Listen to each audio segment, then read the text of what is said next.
Hey, Slick Talkers, thank you so much for tuning into this podcast. And I know that if you love this show, you'll also love my morning show called Good Morning Hospitality with my co-hosts Michael Goldin and Brandy Canali, as we spend 30 minutes every Monday morning to dive into the industry's top latest news and trending topics. So go check it out on wherever you find your podcasts at Good Morning Hospitality. And you can live stream with us on Monday mornings on LinkedIn, Twitter, Facebook, and of course, YouTube. Now, I hope you enjoy this episode. The more information you can have at your fingertips, the more prepared you are to have those conversations. Hey, we had noise last night. Yeah, actually, you're in room 204.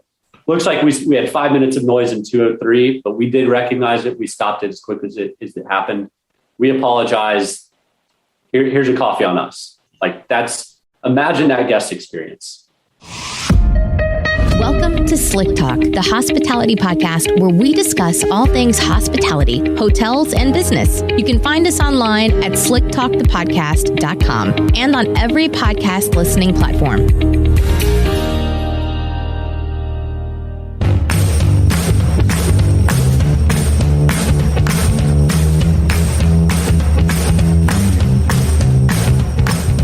What's up, all my Slick Talkers? This episode is brought to you by my friends at Hostfully. Now, these are the days where enough is enough with managing multiple calendars for your properties in order just to make sure you don't get double booked. And not having a website for your guests to get to know your story and book direct?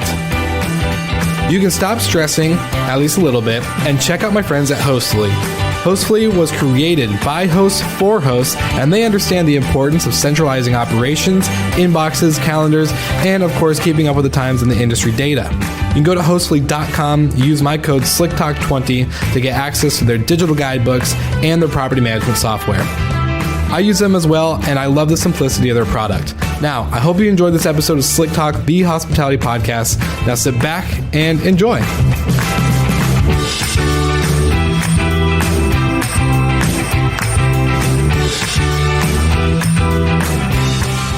All right, everybody, welcome back to Slick Talk, the hospitality podcast, and I'm your host again, Will Slickers.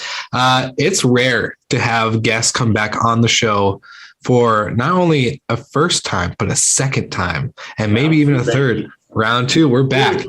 So we got Michael Goldin, and it's actually not the first time. You probably heard his voice a few other times. We host a great morning show called Good Morning Hospitality every Monday. So he's a great co-host, and we have a lot of fun. We take it seriously, but not too serious, because where would be the fun in that? So I'm excited to welcome Michael Goldin, who is the Director of Business Development at NoiseAware.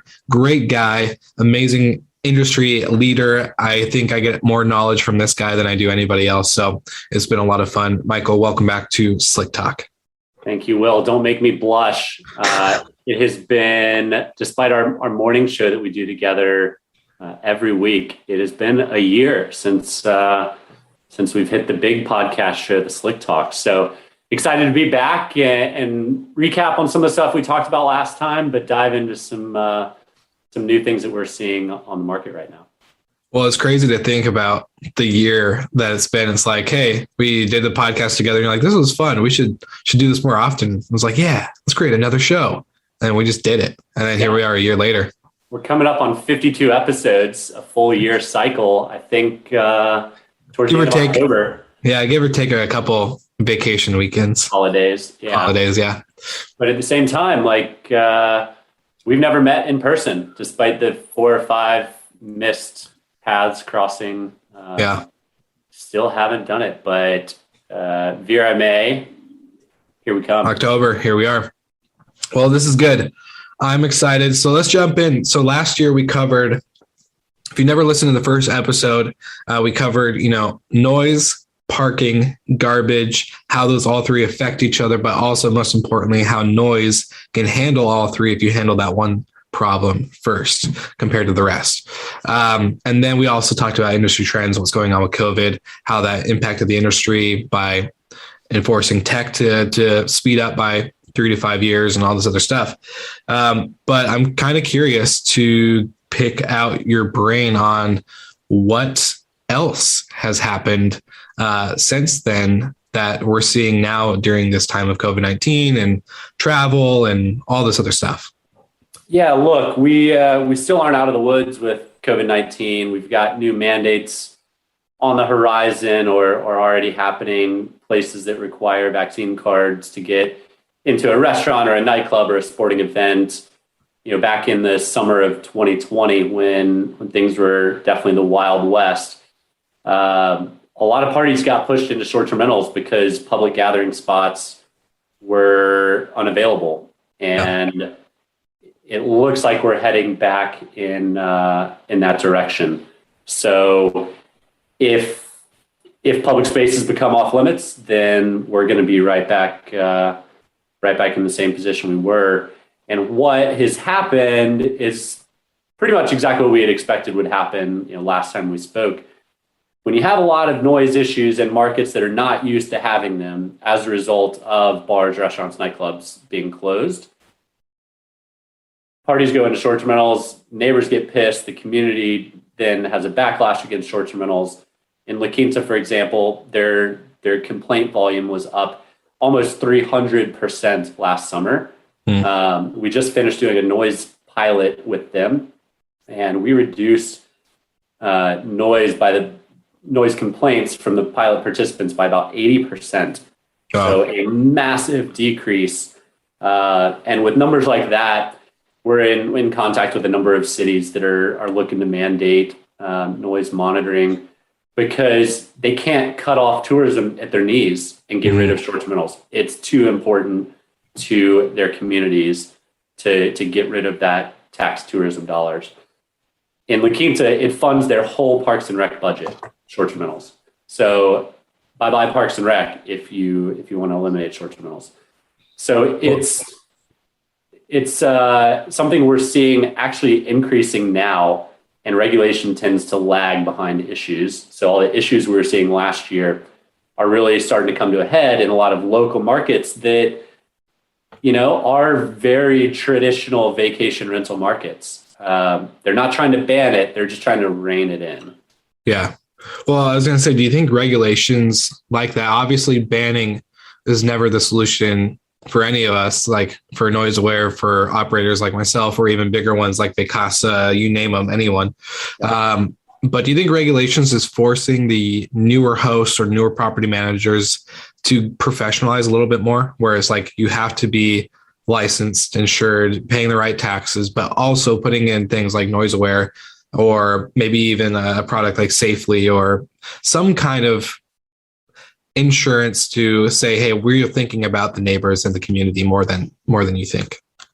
Yeah, 100%. And I think a lot of cities got it wrong the first time around when they put a cap on you can only rent out up to 90 days a year. Yeah. Well, now you're just driving towards the unprofessional single host because no pro manager can make money in that market. No.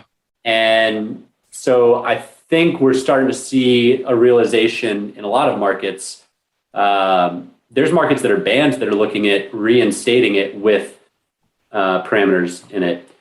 And with the pro tools like NoiseAware, like mandating insurance, like mandating, somebody be responsible for this house and able to accept a call, at certain hours of the day, like all these professionalization tools are going to weed out those bad single owner operators. Yeah. There's a lot. If you look at the ratings, the best rated homes are managed by people that have five or fewer properties on the platforms. There are really good operators that have small amounts of units, but the majority of the problems come from the unprofessional, the single ownership group, because they don't want to go through all the hoops of being professional, or they don't know what to do. There's a lot of short-term rental Airbnb coaches out there. Yeah. Which I wish everybody would listen to one of them.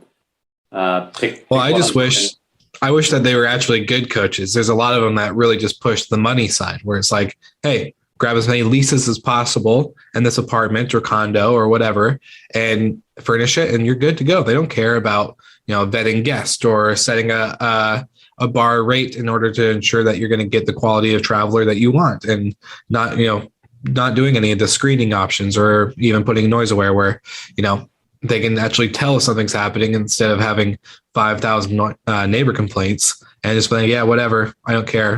I lease the apartment. So at the end of the day, there's a lot of them like that out there, but we've seen houses that literally they throw up a fake wall, adds another bedroom, puts bunk beds in it. Occupancy now doubles from 6 to 12, and they advertise it as a party house. Like, these are the hosts that have to be kicked off, and they're the ones that give a black eye to a lot of the good operators.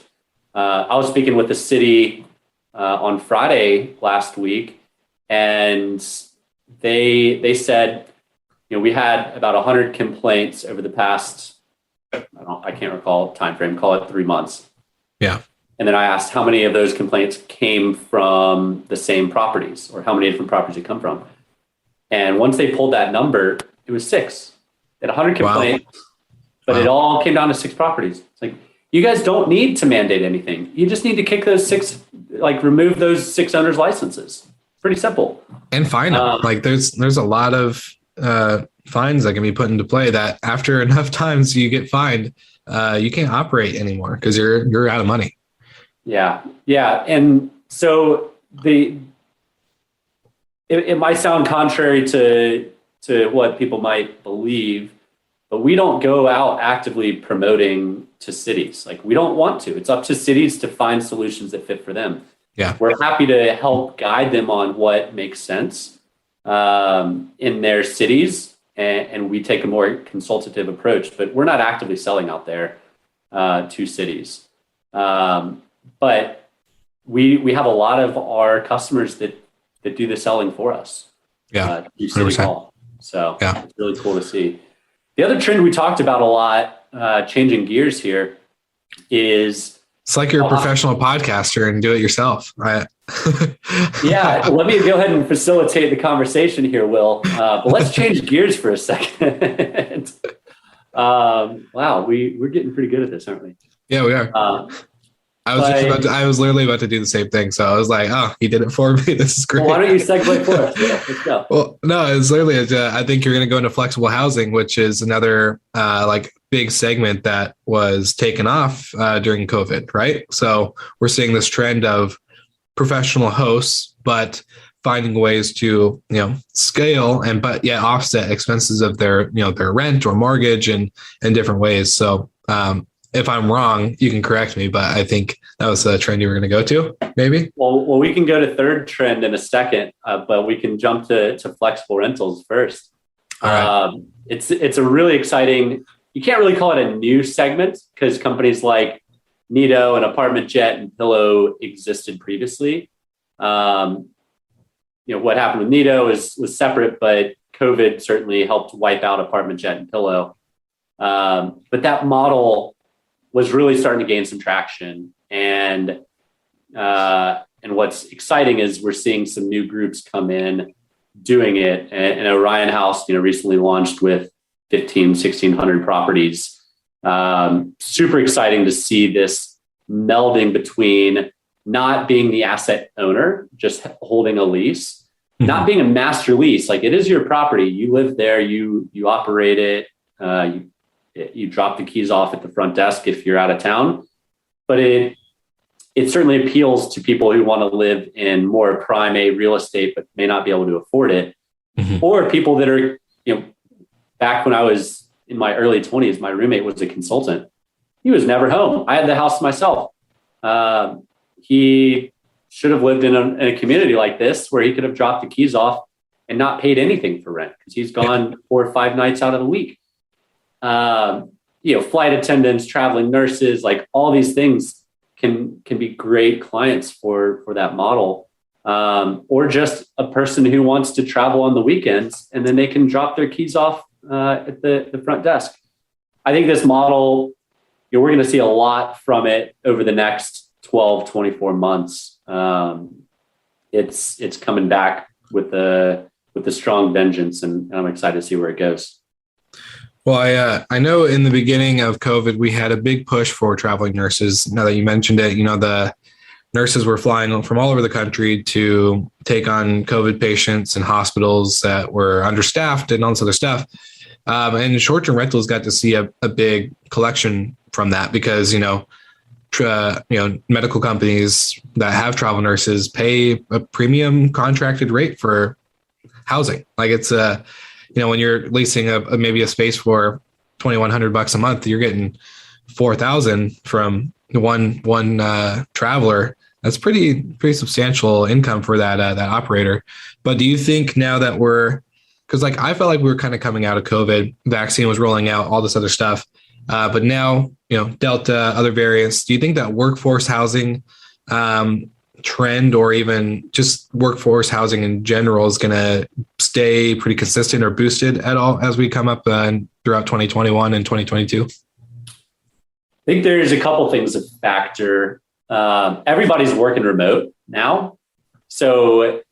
But if my company requires me to be in Dallas or in New York or in Miami, 1 week out of the month, this is a perfect option. Maybe the company even pays for it and can then short-term rent it through the operator on site. So I think we're seeing a brand new wave of travelers. Before, it was the traveling salesman who's gone one night, per city, quick stops, wine and dine, play golf, get out. Now what I think we're seeing is entire teams, developers, marketing folks that didn't typically travel are now traveling. And when they do travel, they're staying longer because they're going back to their corporate office. Maybe they're fully remote. Maybe they moved back to their town after COVID hit because it was no longer attractive to live in New York or San Francisco. Yeah. Everybody that I knew that lived in San Francisco, pretty much gone. A lot of the New Yorkers I knew, gone. They're in Miami, right? Yeah. Or Austin. And so I think the travel trend is going to be a little bit different. There's always traveling nurses. It's always a high demand job. That kind of thing's always there. But I do think the nature of business travel has changed.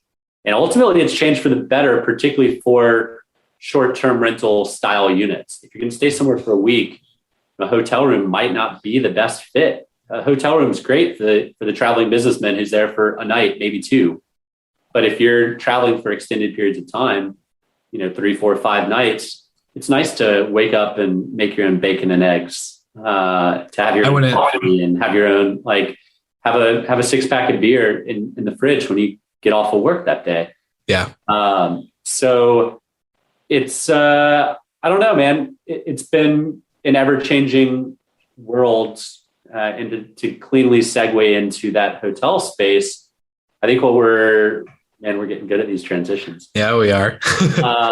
What we're seeing on the hotel side is labor shortage is very real, very real. I've spoken to a number of GMs of hotels, of big time name brand properties, hundreds of keys, cleaning rooms. Yeah. And nobody's above cleaning rooms. But it's a serious labor shortage if you have your GM, in there vacuuming, changing sheets, scrubbing toilets. So shout out to all those GMs, not afraid to roll up the sleeves, major kudos to you.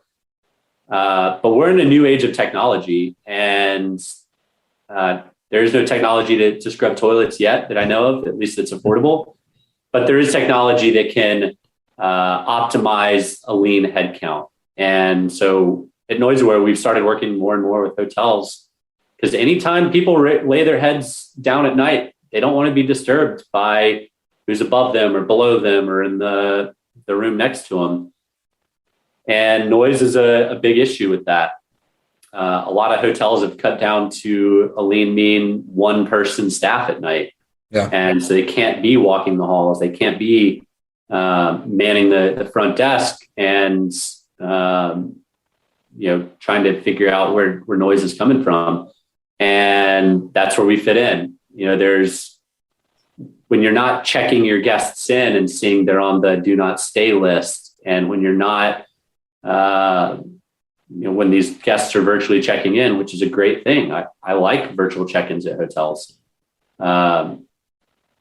You have to beef up the rest of your technology suite.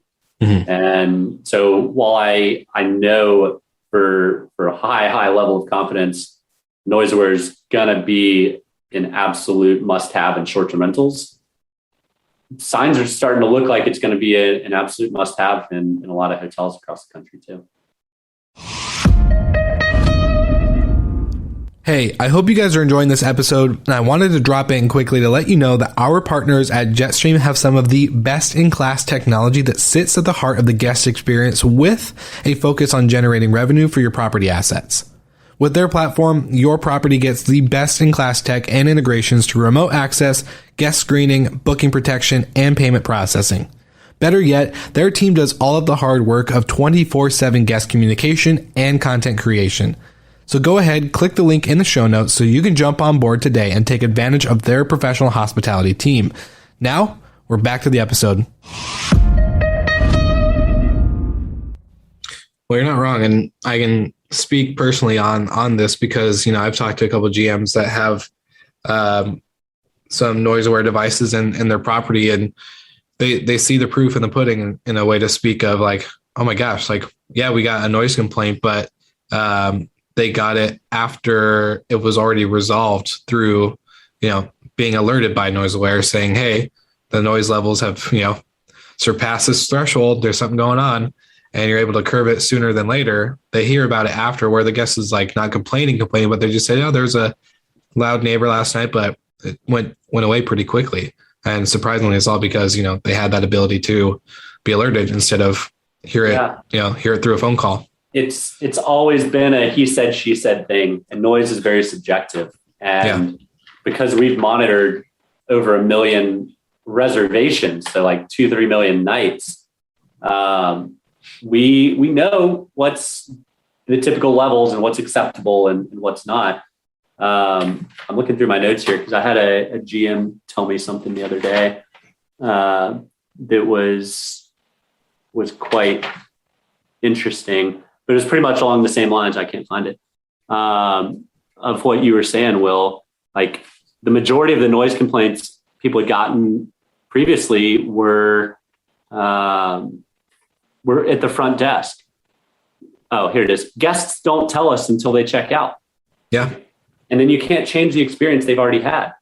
And so if you're only finding out at checkout, one, maybe they're just trying to scam you for a free room that night. Yeah. You have no way to verify if there was or wasn't an issue. You want to trust them, empathize with them. Here's a Starbucks card, like coffee on us this morning. We're sorry. But trust but verify, right? Like 100%. There's a lot of people who know how systems work and know to make things, how to beat the system, game the system. And you don't want to be flying blind. Like the more information you can have at your fingertips, the more prepared you are to have those conversations. Hey, we had noise last night. Yeah, actually, you're in room 204. Looks like we had 5 minutes of noise in 203, but we did recognize it. We stopped it as quick as it happened. We apologize. Here's a coffee on us. Imagine that guest experience. Just 100%. An absolute home run. So, for all you hotel GMs out there, feel free to reach out. I know your things aren't, your podcasts aren't salesy, but look, it's a real thing we know a lot of people are dealing with. And so we're here to help. We've been there, we've done that. And technology in hotels has been expedited by, like we said at the beginning of the show, 3 to 5 years. Yeah. 2019 levels, you had no need to change any technology because you were pumping guests, highest occupancy, highest ADRs ever. Why fix what ain't broke? Well, system's broken now, and we got to figure out a way to quickly adjust. Well, I just want to emphasize on that too. Like being able, that guest experience part that you just touched on was super important because it gives me flashbacks from like days when I was working the desk or when I was managing a property on a hotel level. And the most frustrating thing for a guest is to have a complaint and then to have a staff member, whether it's a front desk agent, a supervisor, manager, or GM, not know about it in the sense of not have accurate information. Again, he says, she says type stuff where it changes per person you talk to. The inaccuracy to be able to pin down anything like that is frustrating on a traveler, on a team, on a whole scheme of things. But like you just said, to be able to pull out something like that, I'm like, look, we not only know our property inside and out, we know what happens like the back of our hand or within a click of a button. Like that is just something that needs to be happening more often because I don't know about like hotel ownership groups and stuff, but when they see a substantial amount of coffees or, refunds being given out, they do question that. Like that goes, P&L reports show pretty much everything. And to be able to at least have some kind of explanation for it, where you can be like, look, our noise sensors have the data. We see the noise levels. We know that this stuff is happening. Backs up a lot of stuff where you're not just second guessing, and it solidifies your data. It solidifies your expenses. It solidifies, your revenue on why things are happening the way they are. So it's just again, a crucial key for like, I'm just even thinking about recently, we had a guest staying at our cabin property. I got a notification at 12:30 that the noise levels were above 85 decibels or whatever. Well, guess what? I gave him a call. So the neighbor gave me a little shout out and told me something was happening. They curbed it within 10 minutes. So I think the total noise duration was 24 minutes long versus that something that could have been 2.5, 5 hours. Yeah. So it's just really important to have that, especially when a lot of owners are close with their neighbors and stuff like that. So they talk, they say, hey, we had a party, but versus there was almost a party, but it seems like your manager was on top of it and was able to handle it pretty quick. So it's pretty crucial. Yeah, for sure. Our industry, not industry, our user base on average is solving issues in 22 minutes. Yeah. And most noise ordinances or laws in cities say the noise has to be going on 30 or 45 minutes. So our entire customer base is solving that, which is massive. And the pre-data, so we've done a lot of pilots with cities and with hotels where we install and don't turn alerts on for 30 days. So we can get a good baseline of what's going on. Yeah. The typical duration on average in that first 30 days is about 55 minutes. Oh, wow. I know I don't want to be in a hotel room next door to someone who's being loud for 55 minutes. I also know I don't want to be the neighbor who lives permanently next to a short-term rental, and the average issues is an hour long. When we did some pilots in hotels, the pre-data, 20-30% of the time, the noise issues are lasting longer than 45 minutes. Like that's insane. It's a long amount of time. A lot of times it's an after bar effect where it gets loud. It goes down to flat for several hours. And then around 12, 1, 2 in the morning, they come home, noise goes straight up. It flatlines for however long they're continuing the party. And that's the stuff that, man, as a neighbor to that room, like it's one thing if you're being loud at 9, I can get out of bed and I might be in bed at 9. Don't make fun of me. I can go next to the room and ask them to quiet down. If it's at 2 in the morning and I'm being woken up, I'm not getting out of bed. And fingers crossed, they just quiet down, right? But there is now technology that can help that. I love it. I love that so much. Well, we do this fun segment on Good Morning Hospitality with our morning show. So it's called What's with the Noise? And it's where we get to jump into industry news and more like topics about NoiseAware. But I'm just kind of curious, what's with the noise with NoiseAware in general? I know you guys are not only pumping out a lot of content and case studies and all sorts of great examples on why noise is the solution to solve first compared to anything else. But just kind of curious, what's new? What's going on with NoiseAware in general that the world of vacation rentals, hotels should know? Yeah, well, two things. I appreciate you saying that's something that people need to solve first. I'd say it needs to be second. You have to get people inside first for them to start making noise. So access is vital. Sure. We've been working with Operto for a while now. Great group. Major props to them. They've got an awesome product. But yeah, exciting news for us. We are officially expanding into the UK, and the EU will be short to follow. So we've got a good number of users already that we've kind of quietly soft launched with. But as of right now, we are officially talking about being live in and able to publicly sell into the UK market. So looking forward to hearing from all you folks. We know noise is not an issue limited to the United States. I've seen the crazy headlines you guys have over there in the UK. I've been to a few parties over there in the UK. It's loud, it's rowdy. Walls are always shared. Buildings are a little bit older. Noise is definitely an issue everywhere. And as we've talked about on the show earlier today, noise is a snowball. And as you have more and more issues, more and more regulations come. Mm-hmm. So nip it in the bud early.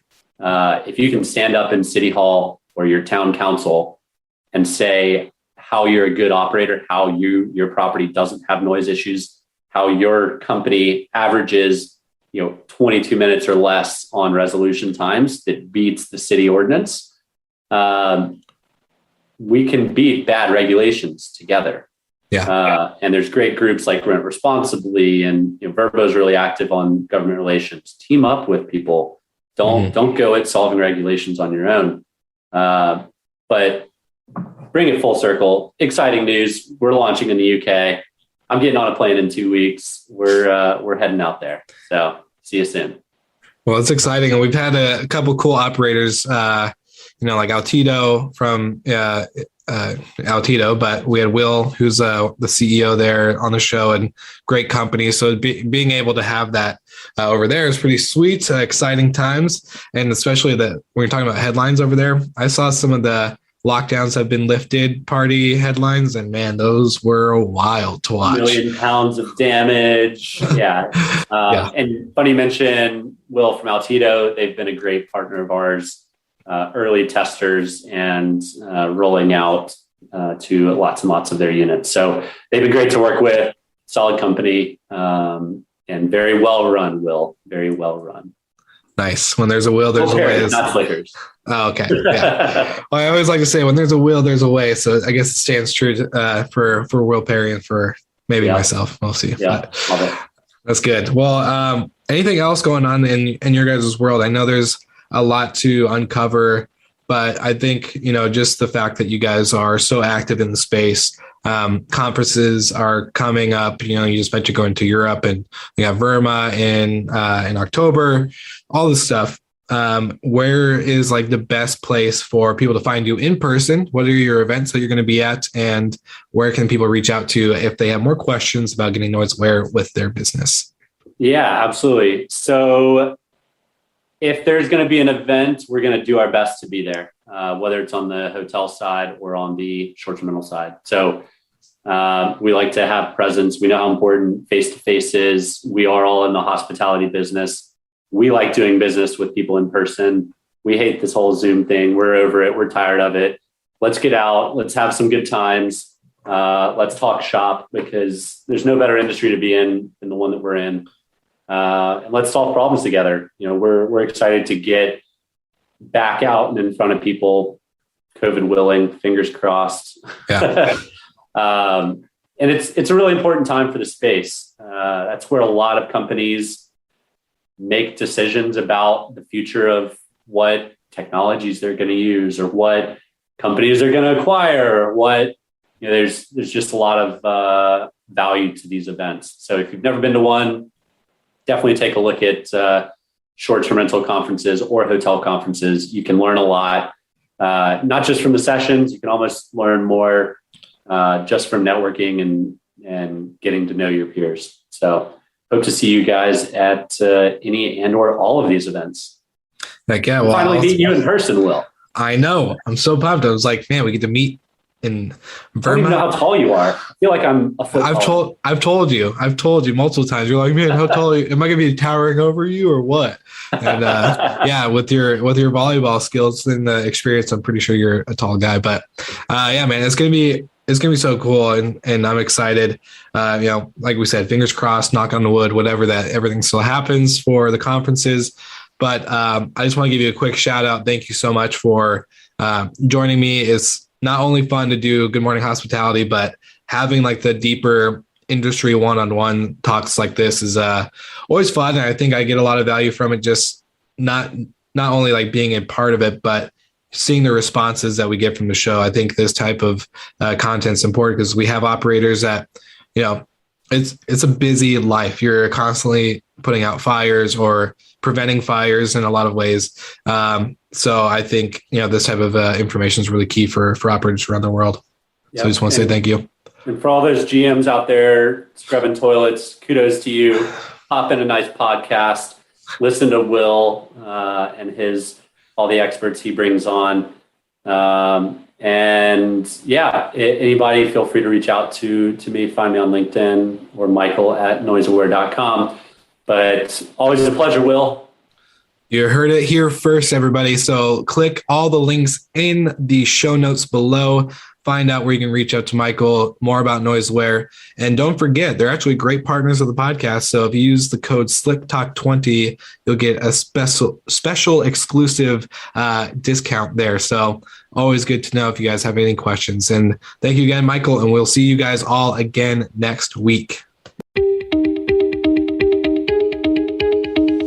Thank you so much for listening. We love your support and want to provide the best we can to all our listeners. So please find us online, social media, and on Spotify, Apple Podcast, and Google Podcast.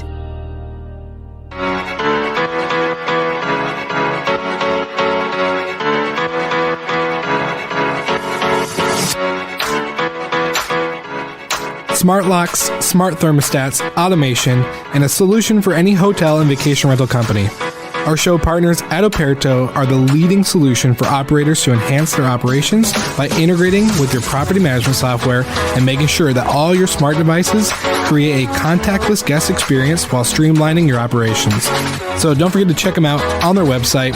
Send me a message or just let them know that Will sent you and you are in good hands. So get ready to enjoy another episode of Slick Talk the Hospitality Podcast and check out operto.com or go to the podcast website and see our partners page.